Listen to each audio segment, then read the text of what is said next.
안녕하세요. 채널의 김원중 기자입니다. 젊은 실명이라고 불리우는 포도막염, 굉장히 무서운 질환입니다. 주로 노화에 의해 일어나는 백내장이나 이제 녹내장과는 좀 달리 연령, 성별과 관계없이 이렇게 막 나타난다고 해요. 저도 좀 걱정이 되긴 하는데 포도막염이 걸리면 왜 위험하냐? 실명뿐만 아니라 전신 질환까지 올 수 있다고 합니다. 강직성 척추염이라든지 배체투병. 그래서 이번 컨텐츠 준비했습니다. 전문의 선생님과 함께 포도막염, 전신질환이 뭐가 생기고 예방은 어떻게 할 수 있고 치료는 어떻게 하는지 선생님 소개 부탁드리겠습니다. 네, 안녕하세요. 저는 한길안과병원 망막센터에서 근무 중이고 한국포도막학회에서 홍보위원으로 활동 중인 안자영이라고 합니다. 네, 제가 서두에 막 장황하게 얘기했는데 네. 선생님께서 좀 짧게 네. 설명을 해주시면 좋을 것 같아요. 포도막염 어떤 질환인가요? 네, 포도막염에서 포도막이라고 하는 거는 영어로 유베아라고 하는데 이 유베아는 포도라고 하는 라틴어에서 유래를 했습니다. 그래서 모양이 포도 껍질처럼 생겼다고 해서 지어진 이름이고요. 포도막은 홍채, 선모채, 맥란막이라고 하는 세 개의 조직으로 이루어져 있는데 여기에서 발생하는 염증을 포도막염이라고 하고요. 최근에는 이 포도막뿐만 아니라 그 주변의 조직까지 염증이 대부분 같이 생긴 경우가 많아서 안구 내에 생기는 염증들을 다 포도막염이라고 부르고 있습니다. 굉장히 광범위하네요. 어떻게 네. 얘기 들어보니까. 근데 이 포도막염이 이 안구 질환뿐만 아니라 전신 질환까지 온다고 알고 있는데 어떤 전신 질환이 올 수 있을까요? 네, 그거를 말씀드리기 위해서는 일단 포도막염의 발생 원인부터 알아야 되는데요. 포도막염은 크게 감염성 포도막염과 비감염성 포도막염으로 나눠집니다. 그래서 이 중에서도 비감염성 포도막염은 자가 면역 질환이 주요 원인인데요. 자가 면역 질환이라고 하는 거는 우리 몸의 그 외부 적이랑 싸우는 면역 체계가 있는데 이런 면역 체계들이 우리 몸에 있는 조직들을 적으로 생각해서 공격을 하고 그렇게 염증 반응이 일어나는 것을 자가 면역 질환이라고 좋은 하는데요. 세포들이 우리 몸을 또 공격을 하는 거죠. 네, 그렇죠. 그래서 이런 자가 면역 질환의 종류는 굉장히 다양한데요. 그래서 전신 염증 반응을 일으키는 이 질환들 중에서도 포도막염을 일으키는 질환들이 몇 가지가 있습니다.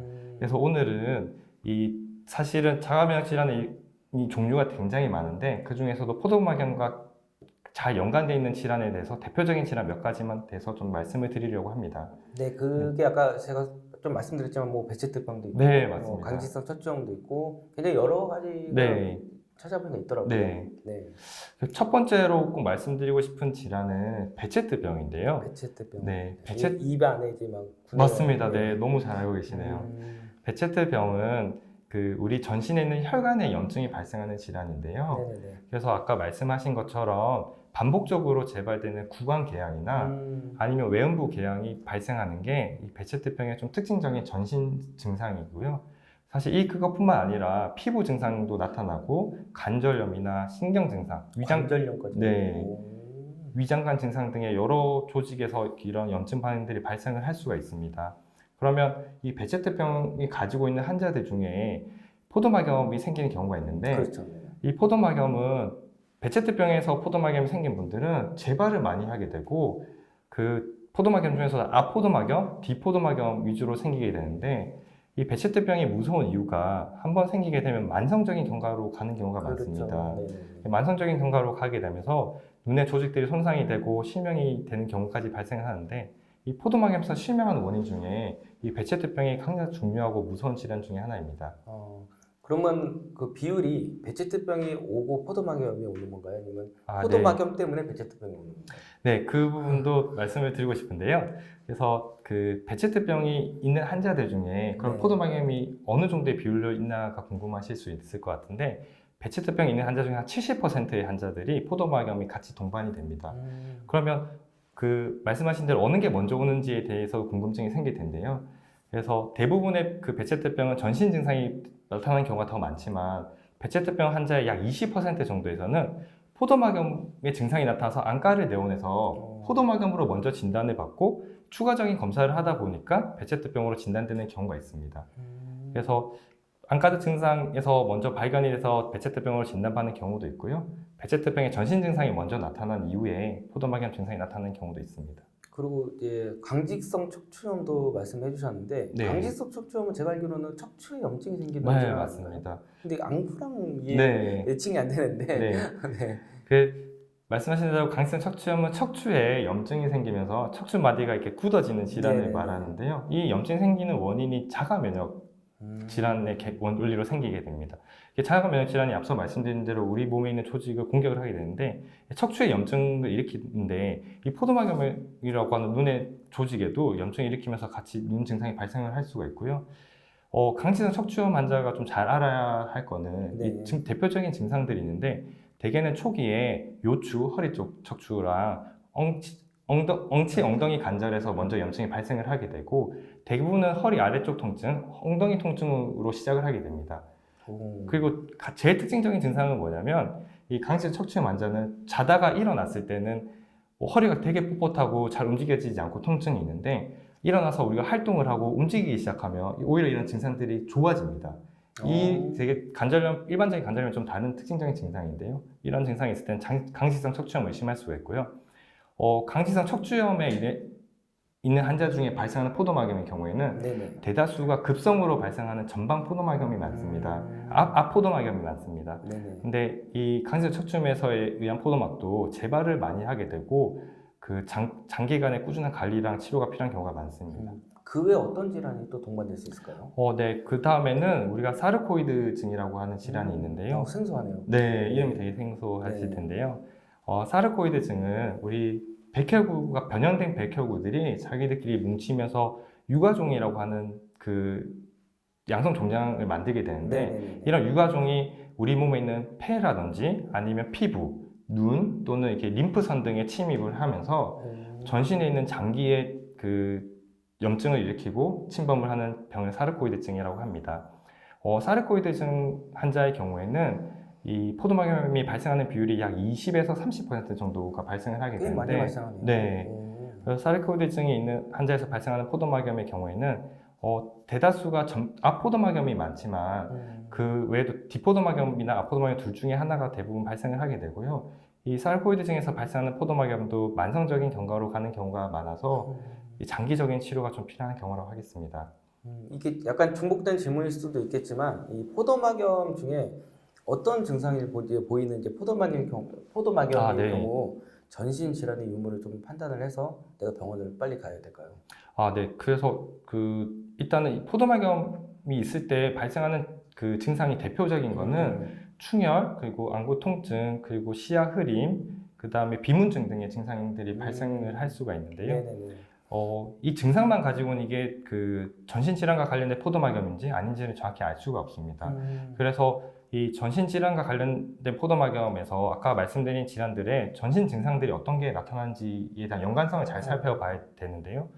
그래서 앞서 말씀드린 대로 그 베체트병의 경우에는 네네네. 대개는 전신 증상이 먼저 나타나게 되는데 이게 환자분들이 구강에 입 안쪽에 궤양이 잘 생기면서 눈에도 아까 말씀드린 포도막염 증상이 있는 경우에는 네. 이게 전신 질환의 베체트병에 의한 포도막염이 아닌지를 좀 의심해봐야 되겠고 굉장히 어렵네요. 네. 네.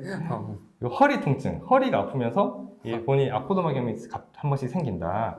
이럴 때는 강지성 척추염에 의한 그 포도막염이 아닌지를 생각해봐야 되고 또 앞서 말씀드린 것 중에 사르코이드증은 네네네. 대부분 많은 환자들이 폐에 침범을 합니다.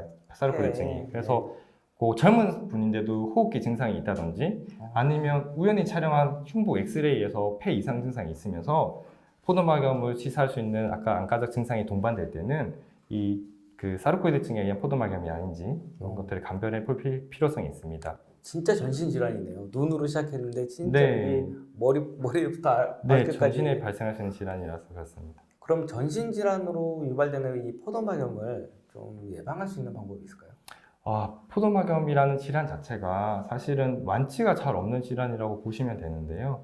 그렇다 보니까 그 전신 질환이 있다고 하더라도 포도막염이 또 언제 발생을 할지를 알 수가 없습니다. 그렇죠. 그래서 미리 언제 생길 줄을 모르는 질환을 미리 예상해서 그 예방을 하는 경우가 잘 어렵다고 보시면 되는데, 그럴 것 같아요. 네, 그래도 다만 그래서 전신 증상이 먼저 나타난 경우에는 이 전신 질환에 대한 치료는 다른 해당과에서 치료를 할 텐데, 그렇죠.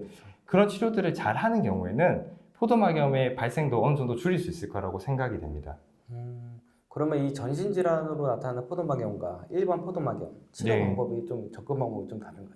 좀 다를 수 있는 부분이 있습니다. 왜 그러냐면 아까 그 질환들을 말씀드린 것 중에 대부분 특징들이 그 전신 질환과 관련된 포도막염은 이게 재발을 반복하게 되는 경우가 많고 또 만성적으로 가는 경우가 많습니다. 그러면 이 포도막염의 치료는 대개는 염증을 조절하는 스테로이드나 면역 억제제 그리고 생물학적 제제로 치료를 하게 되는데 이런 전신 질환과 관련된 포도막염은 장기간 치료가 필요하게 되고요. 장기간 치료를 한다는 거는 우리 스테로이드 약은 장기간 치료했을 때 몸에 합병증들이 생기고 그렇죠. 문제가 생기기 때문에 그 면역 억제제나 생물학적 제제의 도움을 받아서 장기간 치료를 하는 경우가 많다고 보시면 되겠고요. 그러면 그런 부분들은 이제 해당과 전문 선생님들께서 좀 알아서 잘 처방을 해주시는. 네, 안과적 증상이 유독 심하다고 하면 안과에서 그런 약제들을 메인으로 쓰면서 치료를 하게 되고요. 협업을 하게 네, 되는군요. 협업이 중요한 게 전신 염증성 질환이라고 하겠습니다.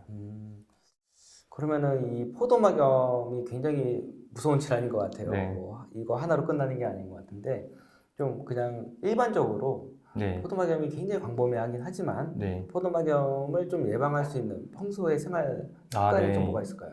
네, 포도막염은 좀 특징적으로 피곤하거나 잠을 잘 못 자거나 이런 환경에서 염증 반응이 발생하고 포도막염으로 이어지는 경우가 많습니다. 따라서 평소 생활을 가급적이면 너무 무리하지 않고 잠을 푹 주무시는 게 중요하겠고요.